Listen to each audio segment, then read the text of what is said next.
Olá, acadêmicos e acadêmicas. Eu sou a professora Mitiane, do Centro Universitário Unifacvest, e eu leciono as disciplinas de Direito Empresarial e Legislação Empresarial. Até o momento, nós já discutimos um pouco da evolução histórica do direito comercial, hoje chamado de direito empresarial no país.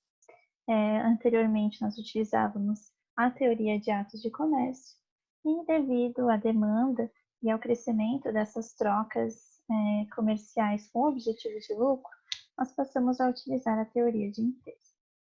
Nós ainda discutimos as noções e conceitos do direito empresarial, atividade empresarial, o conceito de empresa e empresário, a diferença entre empresário individual e sociedade empresária e quais são as vantagens de cada uma delas, e os impedimentos legais. Na aula de hoje, nós vamos discutir sobre o registro do empresário individual e da sociedade empresária, as obrigações dos empresários e o conceito de estabelecimento empresarial e ponto comercial. Quanto ao registro de empresa, ele é o primeiro passo quando nós decidimos abrir um negócio. Segundo o artigo 967 do Código Civil, é obrigatória a inscrição do empresário no registro público de empresas mercantis da respectiva sede, antes do início de sua atividade. No caso da sociedade empresária, o registro deve ser através do ato constitutivo, que é o contrato social ou o estatuto social.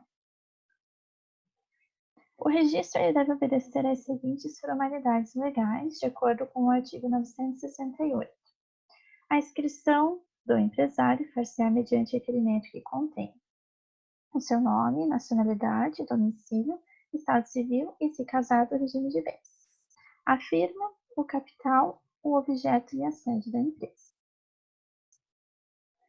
É importante destacar que, se o empresário instituir sucursal, filial ou agência em lugar sujeito à jurisdição de outro registro público de empresas mercantis, neste deverá também inscrevê-la com a prova da inscrição originária.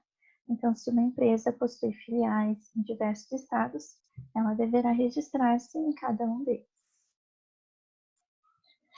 Quanto ao empresário rural e ao pequeno empresário, eles possuem um diferenciado e simplificado tratamento, sendo que o registro nestes dois casos é facultativo.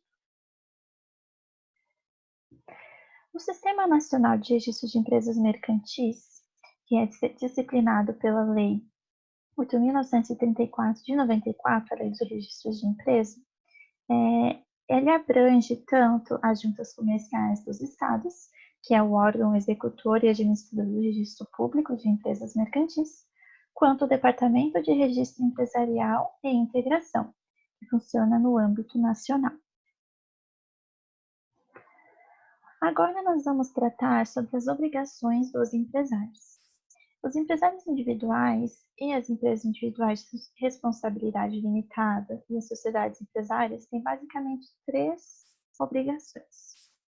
A primeira delas seria o dever de arquivamento de seus atos constitutivos na junta comercial. A segunda é o dever de escrituração dos livros empresariais obrigatórios. E a terceira é o dever de levantar periodicamente o balanço patrimonial e de resultado econômico da empresa. O descumprimento desses deveres implica imposição de sanções previstas na legislação comercial e até penal. Quanto ao dever de inscrição, a inscrição ela é obrigatória. No entanto, existem alguns documentos que não são necessariamente registrados pela junta comercial, sendo eles documentos de constituição, alteração de empresas mercantis de qualquer espécie, atos constitutivos das empresas, prorrogação do contrato social depois de fim do prazo nele fixado, os atos de empresa com nome idêntico ou semelhante a outro já existente, alterações contratuais, contratos sociais ou alterações em que haja incorporações de imóveis à sociedade, e contratos ou estatutos sociais de sociedades mercantis ainda não aprovados pelo governo.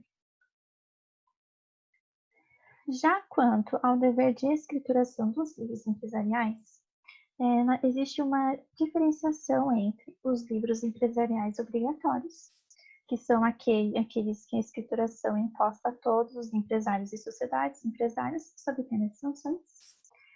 Os obrigatórios são divididos entre comuns, que independem da atividade exercida ou do tipo societário, sendo o único exemplo o livro diário, e livros especiais, os quais são específicos para cada atividade ou tipo societário.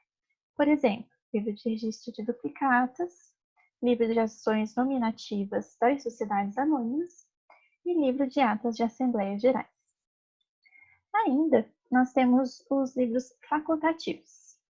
Eles servem para aprimorar os sistemas de controle da atividade empresarial, como exemplo, o livro de contas correntes e o livro de caixa. Quanto ao dever do levantamento do balanço patrimonial e de resultado econômico, nós temos que este levantamento, para o empresário individual e para a sociedade empresária, deverá ser confeccionado anualmente. E já quanto às sociedades anônimas, que distribuem dividendos a cada 6 meses, e as instituições financeiras, ele deverá ser semestral. Esse período, tanto de um ano quanto de um semestre, é chamado de exercício social. É importante destacar que a ausência deste levantamento dos balanços, ela enseja diversas consequências, como a responsabilização pessoal dos administradores da sociedade pela omissão, a dificuldade de obtenção de créditos e financiamentos bancários, a impossibilidade de participação em licitações de administração pública e até a prática de crime. Quanto a estabelecimento, é importante lembrar que existe uma diferença entre empresa e estabelecimento, sendo que a empresa é a atividade empresarial desenvolvida, seja no estabelecimento ou fora dele. O estabelecimento, antes do Código Civil, era chamado de fundo de comércio. Hoje, segundo o artigo 1142, é o complexo de bens organizado para exercício da empresa por empresário ou por sociedade empresária. Já o ponto comercial é o endereço em que o empresário desenvolve sua atividade. É o local onde está a empresa, lugar físico em que foi fixado o estabelecimento. Bem, esses eram os assuntos de hoje, de uma forma bem resumida. A partir da próxima semana, nós vamos passar a revisar os conteúdos que nós vimos até o momento, pois logo nós já vamos ter a nossa primeira avaliação.